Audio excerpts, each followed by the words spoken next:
Hello, guys. This is a new channel that I'm starting. I'm Matthew Melly, and I'm really want to dig into apologetics recently, and I think it's very important to know how to defend your faith because you should always have a reason for the faith that you have. And one of the biggest issues in Christian faith is how to deal with pain and suffering, natural evils and moral evils. And so there's this amazing talk by John Lennox, which is one of my favorite apologetic speakers. And let's get right into it. Around the world, I find these days, and it's very interesting, even this week, I've been asked to speak on the problem of evil twice out of four, because I find that people are hurting, they're looking for answers, and they find their friends suffering either with a natural catastrophe like a brain tumor, or they're raped, or they're abused in some way, and they're desperately trying to come to terms with it. I find it a very hard problem. It's the hardest problem I face. And I do not think atheism solves it, except in a fairly trivial way. It says, well, that's just how the world is.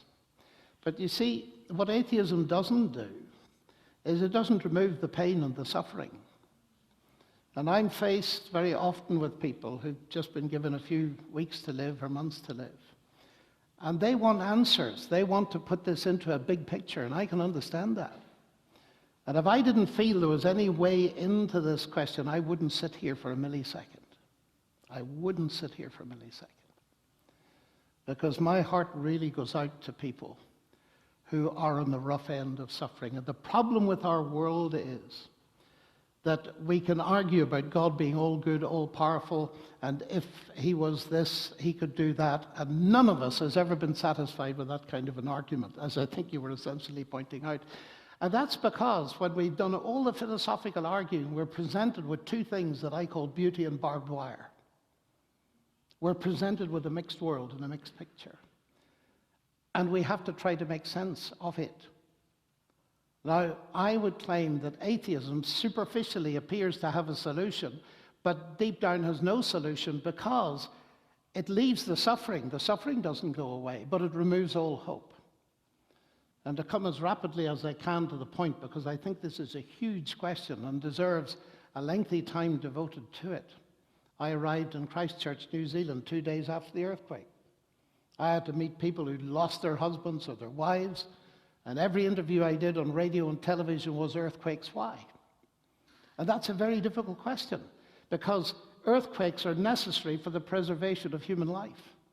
And when you factor that in, there comes a huge question. Could God not have made a world in which this kind of thing doesn't happen? Couldn't he have made a world in which human beings don't do these awful things to one another? Well, the answer to the latter question is, of course he could. We can make such worlds. They're called robotic worlds, but there are no humans in them. We're wishing ourselves out of existence if we say, could God not have made a world in which people are incapable of doing evil? Because evil is the flip side of the capacity to do good. And so the deep question for me is this. Granted that there's beauty and barbed wire, is there any evidence anywhere in the universe that there is a God who could be trusted with it? And my very brief answer, Betsy, to that is this, that at the heart of Christianity, there is a cross. And whatever that tells you, if the central claim of Christianity is correct, that Jesus is God incarnate, then that's God on a cross. And I ask myself the question, what's God doing on a cross? Well, one thing it tells you is that God has not remained distant from the problem of human suffering, but has himself become part of it. Now, if that were the end of the story, I would have nowhere to go. But it's not the end of the story. The central evidence for the truth of Christianity is the resurrection of Jesus from the dead. And that opens up the huge possibility that ultimately justice is going to be done. And when we're talking about ethics and morality, this, to my mind, is the most important factor in the situation, that justice is going to be done. And I put it to Richard Dawkins, It just is the first thing that comes into my head. And he said, well, I fight for justice in this life. I said, so do I, but Richard, you've no ultimate hope of justice. So that the vast majority of people who've ever lived never had justice in this life. And there's no future existence for them to get justice in, so they're never going to get justice. And their cry for justice from the gas chambers of Auschwitz or anywhere else is proved to be an illusion. I simply don't believe that. And I believe there's evidence that the contrary is true. There is a God who will ultimately do fairness. So I think that's not a solution to the problem of evil. But I believe it's a powerful way in because I've seen it change lives and give people hope. So that was an amazing talk by Professor John Lennox. And that is very important to understand because the existence of pain and suffering does not negate there being a God. It's very important to understand that because when people say, oh, I can never believe in a God who would give, so-and-so cancer or this happened, right? It isn't God who is actually enacting that onto that person, but there's that emotional aspect, and that's the issue and problem surrounding this argument, right? There are two sides of it. There's a person who's involved and the person who's spectating. And so there's a ton of emotion involved in this argument because we do yearn for that. We want there to be justice. We know that it's wrong. But why is it wrong? Because we want that person to be loved. We know that they are suffering on behalf of that.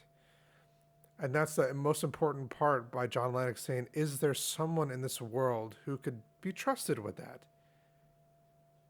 And that's Jesus Christ. That's what makes him so distinct between every other religion. He became a part of the suffering. Every other religion, they must stay up in the clouds, right? Jesus became flesh, taught us the lessons, went through that suffering. Because when you really do think about it,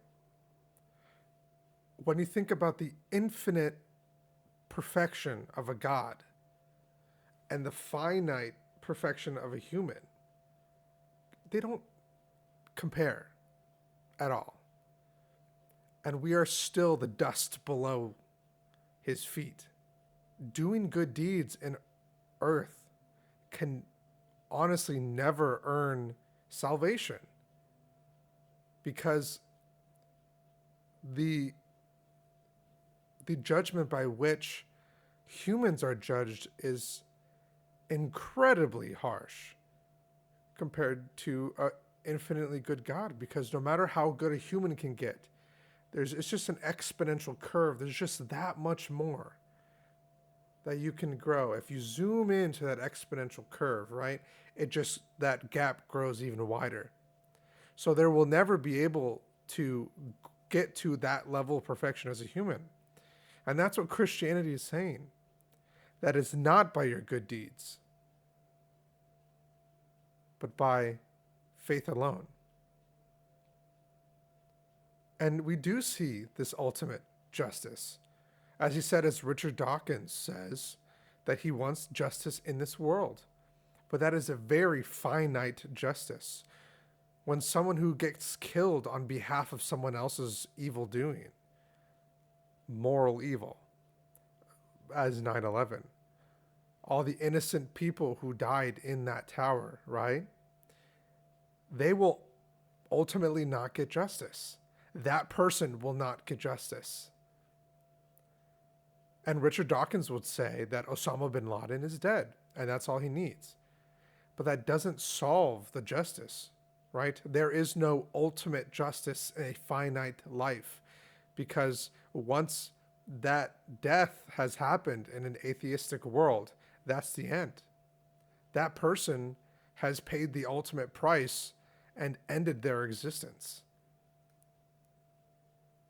And that's what we're saying, that there's this final judgment of which everything will be corrected. That we could have eternal praising in heaven with God because a perfect balance will have been done. A perfect payment of a perfect lamb will have paid all the price of sin, of which we could all receive justice.